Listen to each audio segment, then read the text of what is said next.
Chad Moyer with you here on the Rural Radio Network. It's time for another Fridays in the Field update in Northeast Nebraska, this time brought to you by FNBO, the Great Big Small Bank. And again, we're visiting with Aaron Zimmerman from Pierce, Nebraska. Aaron, thanks for joining us here again today. An update on the organic operation. Just since we've been here about 5 weeks ago, what are some of the items on the farm that you've been covering? Things look pretty good. Corn's moving along nicely. The soybeans that we saw last time, they're still really clean. They look great. I think we're probably more excited to pick that half pivot of soybeans than we are all the other corn, which is usually opposite for us. But everything looks good so far. We just got done seeding a couple quarters of alfalfa, one of which came out of the peas that we looked at earlier. And that's already, 3 days, that stuff is already coming out of the ground. So far, so good. Yeah, back to those beans for just a moment. You were, remind us, you were kind of experimenting with weed control and cover crops in that soybeans. Late season now, how has that performed? Right, so late season is what I was worried about, especially now that we've lost the allelopathy from the rye because it's fully shut down at this point. But the canopy of the soybeans is doing a really good job of keeping it clean. You know, there are some spots where I've seen some, yellow foxtail come through, but gosh, it just doesn't look bad. It looks really good. I'd compare it to some of, conventional fields you'd see out there. So I guess, from here on out, how do you see things playing out for the rest of the season? As of right now, it's, irrigation's getting really close to wrapped up, and now that we've got cooler weather and we've finally got some rains to help, I think that's going to take a lot of heat off what we're trying to do. So now we can start working on projects. Okay. So we're going to talk about one of those projects here in just a moment, but first of all, just a few ideas on marketing organic grain. We haven't done that for a while, and since you're still kind of relatively new to the organic world, how have you found it to be effective in marketing the organic crops that you raise? It is a different world in organics. We used to hedge on the board and all that, and that's really not a factor anymore because the board doesn't move penny for penny with the organic market.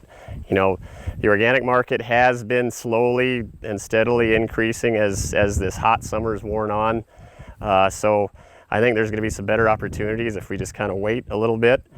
But a lot of it's just cash sales, I'll be honest with you, Chad. Yeah. Now, you were telling me before we went on the air here, it kind of depends which grains you're raising, right? Whether you're doing feed grade or food grade, what are the differences? Right. A lot of your food grades and some of the more specialty, crops you really don't even hear anything about, those are going to be on a contract basis. So you're going to have the contract lined up before you even put the stuff in the ground, because usually you end up getting the seed from the end user that they're willing to let you plant. So it's a totally different thing than feed grade, because feed grade, you can choose the hybrids you want to choose, and as long as they're OMRI approved.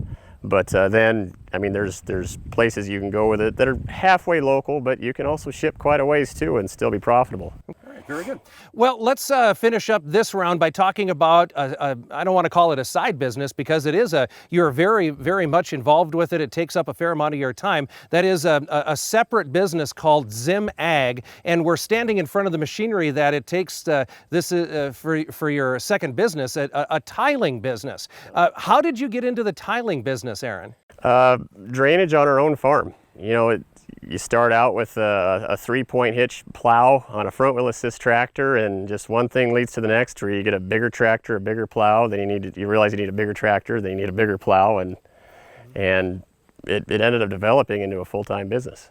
I kind of say tongue-in-cheek, I thought here in Nebraska we wanted to keep the water, not move it off. But the reasons you do tile, there are a lot of good reasons, a lot of agronomic and practical reasons to have a tile in certain areas. Yeah, absolutely.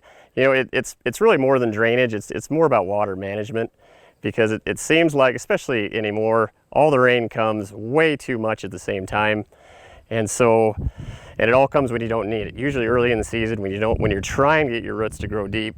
But if they're trying to grow into a saturated soil profile, that's all the further they're going to go.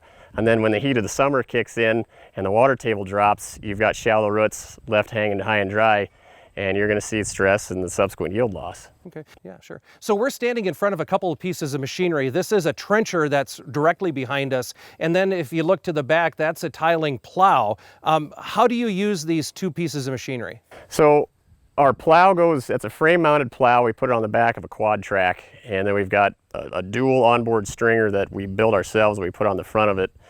So we use that for a lot of your smaller lines, your pattern tile jobs, and the occasional main line. But the trencher here, because main lines are always, it's a big pipe, it's deep, and it's usually in crummy situations. So if you can have a chain trencher on tracks, you can just chew your way through it. It doesn't really matter how crummy it is, you can get that main line in. Okay, very good. Just as we kind of wrap up, as far as Zim Ag goes, how much of your time does it take? Is this where you might be giving up some field work in order to do the business, or is this a season unto itself? Oh, there's always a pinch point in the fall and the spring when they kind of overlap a little bit. But fortunately with organics, we do everything later than the conventional guys, so it allows us to push further into the spring, tiling, getting other guys taken care of.